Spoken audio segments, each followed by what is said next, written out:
Halo teman-teman, jadi hari ini saya mau coba bahas tentang kenapa sih pebisnis MLM dan pebisnis asuransi itu banyak yang failed, banyak yang gagal ketika mereka terjun dan tidak bisa survive mempertahankan grupnya, banyak jaringan yang rontok, tidak bisa rekrut, sudah rajin promosi di sosial media, tidak bisa jualan, ya, dan lain-lain, ya. Nah, hari ini kita mau coba bahas, mungkin ini ada persamaannya dengan kondisi Anda saat ini. Stay tune.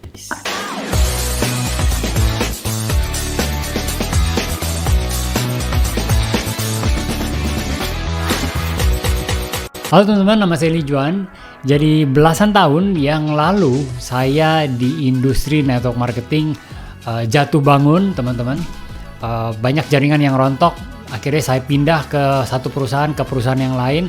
Tetapi benang merahnya ketika saya telusuri, sebenarnya kuncinya satu, bahwa prospek ini tidak bisa terus-menerus berdatangan, ya, sehingga tidak ada orang yang join di organisasi saya, di grup saya, sehingga ini menyebabkan jaringan itu banyak yang stuck. Ya, ketika jaringan stuck tidak bisa dapat bonus, maka jaringan rontok, ya. Dan ini penyakit ini terus-menerus terjadi di grup di bawahnya gitu ya. Nah, saya coba pelajarin teman-teman ya. Kok bisa sih padahal kita udah sering rajin promosi. Selain karena benturan algoritma ya, teman-teman tahu ya, algoritma ketika kita posting di sosmed itu kan hanya sedikit yang melihat. Ya, kecuali Anda bisa tahu triknya untuk bisa FYP seperti itu ya.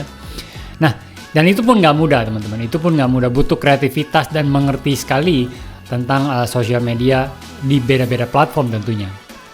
Nah, saya mau coba share dari sudut pandang saya, teman-teman. Jadi gini, menurut saya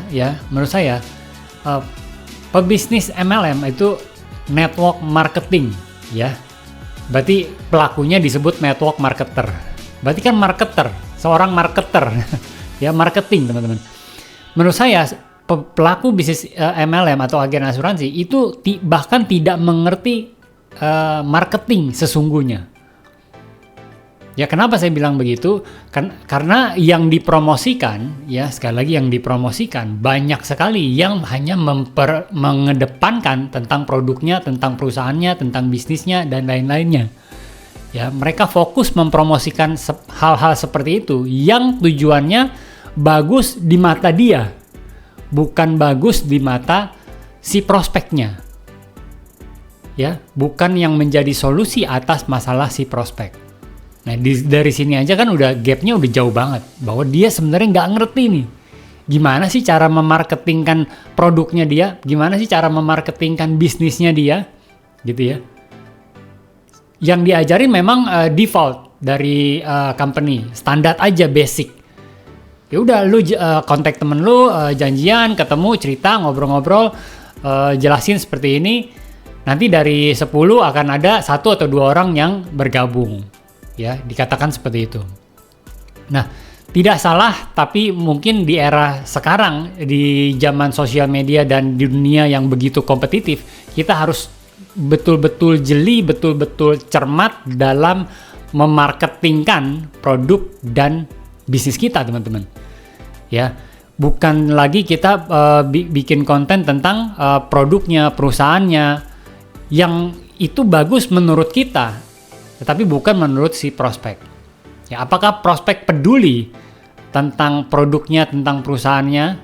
Tidak, karena dia belum tahu detail tentang bisnisnya, tentang produknya, karena dia belum aware tentang kenapa gua harus lihat bisnis lu gitu ya.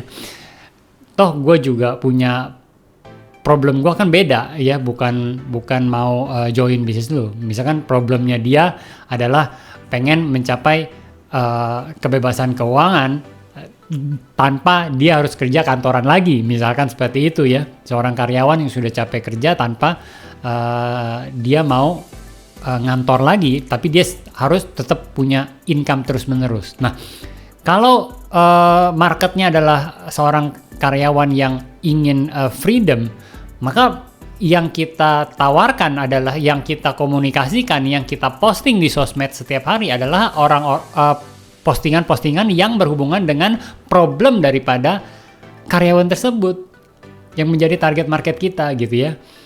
Bukan tentang perusahaannya, produknya, marketing plan-nya, bonusnya. Ya pantesan aja nggak bisa closing, sulit closing ya, dan lain-lain. Ini teman-teman ya, jadi pahamin dulu kenapa apa yang membuat kalian itu kok terus-menerus gagal gitu ya. Itu pasti kan ada polanya. Gagal berulang karena ada pola yang diulangi. Kalau sukses berulang karena ada pola sukses yang diulangi. Gitu ya. Nah, jadi teman-teman perbaiki dulu ya,